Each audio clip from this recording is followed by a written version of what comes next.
Bună ziua, dragi prieteni! Sunt Olga și vă spun bine ați venit la Secretele Grădinarului. În această perioadă pregătim solul nostru pentru sezonul următor. Și de acțiunile noastre din această perioadă depinde foarte mult sănătatea plantelor noastre în sezonul următor și viitoarele noastre recolte. Astăzi vom vorbi despre pregătirea solului și vom vedea un caz concret ce trebuie să facem dacă plantele noastre s-au îmbolnăvit pe parcursul acestui sezon sau se îmbolnăvesc în fiecare sezon, indiferent unde le-am plantat, pentru că am avut și astfel de mesaje din partea dumneavoastră în care mi-ați spus că, indiferent unde ați plantat roșiile dumneavoastră, acestea s-au îmbolnăvit de mană, de exemplu, sau de fuzarioză, sau de asemenea castraveții s-au îmbolnăvit. Ce avem de făcut? În cazul acesta trebuie, în primul rând, să tratăm solul nostru. Trebuie să facem în așa fel încât solul nostru să devină sănătos și apoi să aplicăm tratamente preventive sau curative la plantele noastre. Dar problema de foarte multe ori, problema este în solul nostru. Ce avem de făcut?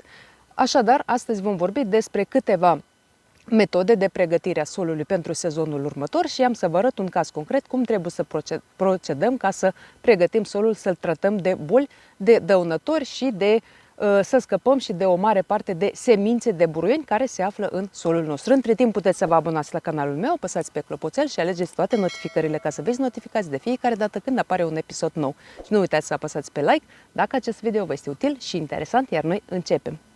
Despre pregătirea solului pentru sezonul următor am multe materiale video, vă las câteva linkuri în descriere, puteți să vă uitați mai târziu, dar acum pe scurt. Prima variantă ar fi să semănăm siderate pe straturi și pe alei să completăm stratul de mulci. Și cu asta putem rezolva problema. A doua variantă poate fi să mulcim atât straturile cât și aleile cu un strat gros de mulci și așa lăsăm solul până în primăvară, iar la primăvară putem semăna siderate pe straturi. Iată, aceasta este a doua variantă. Dacă dumneavoastră nu știți ce sunt siderate, vă las câteva linkuri în descriere, dar acum pe scurt, siderate sunt acele plante pe care le cultivăm exclusiv pentru îmbunătățirea calității solului, adică siderate sunt acele plante care fac solul nostru mai sănătos, afânat, permeabil, structurat, bogat în organică, fertil și per total solul este viu, sănătos, iar plantele noastre se bucură foarte mult pentru că ele au hrană și ele sunt sănătoase și protejate de boli. Iată ce fac sideratele pentru solul nostru. Pe post de siderate putem folosi următoarele plante: ridichea uleginoasă, muștar alb, facelia, ovăz, măzăriche și așa mai departe. O să vedeți în acele materiale pe care vă las în descriere, acolo o să vedeți ce plante putem folosi pe post de siderate și ce rol are fiecare siderat pentru solul nostru. Iar mulcirea este acoperirea solului cu materiale organice, pentru că pe noi ne interesează mulcirea organică, adică solul poate fi acoperit cu fân, paie, iată am aici, prima dată am mulcit solul cu fân, apoi am adăugat paie, așadar iată acestea sunt două variante. Ce facem dacă, de exemplu, așa cum s-au plâns mulți grădinari, oriunde ar planta roșii, ardei, vinete sau alte plante, plantele se îmbolnăvesc an de an. De exemplu, roșiile se îmbolnăvesc de mană în fiecare an. Cu siguranță problema este solul și trebuie să îl tratăm. Acum este încă cald, așa că putem să procedăm în felul următor. Vom avea nevoie de o folie. Sigur că dacă aveți o folie neagră este și mai bine, dar merge și o folie transparentă, o bucată de plastic dacă este o parcelă mai mică. Important este ca solul să fie acoperit cu ceva impermeabil și dacă este și de culoare neagră este și mai bine. Iată, facem în felul următor. Iată, avem stratul acesta, îl acoperim cu folie, da? Acoperim cu o folie și apoi pe marginile acestei folii putem pune ceva greutate, ori cărămizi, ori pietre, ori crengi, ce aveți dumneavoastră, nu contează. Important este ca această folie să stea cât mai strânsă de sol și așa o lăsăm timp de 4-5 zile. Important este ca în aceste 4-5 zile cât folia stă pe stratul nostru, în aceste 4-5 zile să fie soare, să fie cald afară. Ce se întâmplă? Soarele va bate pe această folie. folia se va încinge, se va încălzi foarte tare și respectiv solul de sub această folie de asemenea se va încălzi foarte, foarte tare.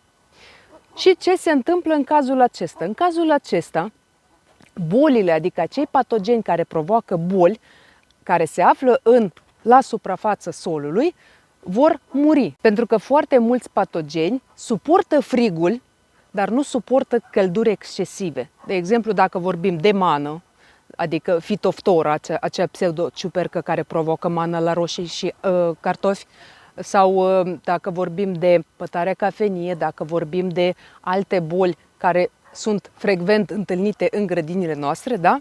Ele se tem de călduri excesive. Și dacă acoperim straturile noastre cu folie neagră sau folie transparentă, solul se încinge și atunci patogenii mor. 2. Toate ouăle dăunătorilor sau larvele dăunătorilor de asemenea vor muri pentru că nici acestea nu suportă temperaturi excesive. Acesta este al doilea avantaj și al treilea avantaj este că majoritatea, nu toate, să nu vă așteptați ca toate, dar majoritatea semințelor buruienilor de asemenea vor muri și din acele semințe nu vor mai ieși buruieni. Iată, printr-o simplă acțiune care este aproape gratuită, important este să avem o folie, în rest nu avem nevoie de absolut nimic, printr-o singură mișcare putem scăpa de 3 probleme, de boli, de dăunători, o parte din ei sigur că, și de o parte din semințe de buruieni. După 4-5 zile, sigur că dacă țineți această folie și 7 zile este și mai bine. Apoi, după această perioadă, o dăm jos. Iată, o dăm jos. Și acum stratul nostru este din nou descoperit. Ce facem mai departe? După aplicarea acestei folii, după încingerea solului, solul a devenit steril. Ce înseamnă acest lucru? Acest lucru înseamnă că noi am scăpat atât de patogeni, cât și de microorganisme benefice. Adică în sol acum nu mai sunt niciun fel de microorganisme. În natură nu este nimic steril și cu siguranță cu timpul vor apărea microorganisme, dar de regulă primii apar patogenii. Pe noi ne interesează ca solul nostru să conțină cât mai multe microorganisme benefice și sigur că după efectuarea acestei proceduri trebuie să aplicăm biopreparate pe bază de microorganisme benefice, adică biopreparate pe bază de Bacillus subtilis, biopreparate pe bază de Trichoderma, biopreparate care conțin multe microorganisme cu roluri diferite, adică, de exemplu, sunt biopreparate care se numesc biodestructor, adică aceste biopreparate descompun resturile vegetale și, de asemenea, tratează solul de boli. Și dacă căzăm astfel de microorganisme la noi pe straturi, straturile vor fi protejate de boli. Iată, așa procedăm. Eu am o sticlă cu un biodestructor. Trebuie să folosesc 50 de ml la 10 litri de apă. Am un pahar gradat. Așa. Este normal ca astfel de biopreparate să miroasă puțin urât, așa că să nu vă speriați. Și acum udăm stratul nostru. Începem de aici și pur și simplu îl udăm. Nu este nevoie să udăm din abundență cu aceste biopreparate, pentru că apoi, după ce l-am udat, îl putem uda cu apă simplă. Sau, și mai bine este, dacă după ce udăm straturile noastre cu astfel de biopreparate, este foarte bine dacă va ploua. Mai ales dacă va veni o zi sau 2 zile de ploi, este și mai bine pentru că aceste microorganisme se vor activa mai bine și vor funcționa mult mai bine dacă solul va fi umed. Iar după aplicarea acestui biopreparat, dacă mai este timp, dacă nu este frig afară, putem semăna siderate sau acoperim solul din nou cu un strat de mulci și îl lăsăm așa până în primăvara anului viitor, atunci când vom semăna siderate. Dragi prieteni, acesta a fost episodul de azi. Vă mulțumesc că și astăzi ați fost alături de mine. Ca de obicei vă aștept în comentarii cu întrebări și sugestii. Dacă nu ați reușit să vă abonați la canalul meu, puteți să o faceți acum, apăsați pe clopoțel și alegeți toate notificările ca să fiți notificați de fiecare dată când apare un episod nou și nu uitați să apăsați pe like dacă acest video vă este util și interesant. Eu vă mulțumesc și vă doresc sănătate, spor în toate și recolte bogate. Ne vedem data viitoare, la revedere!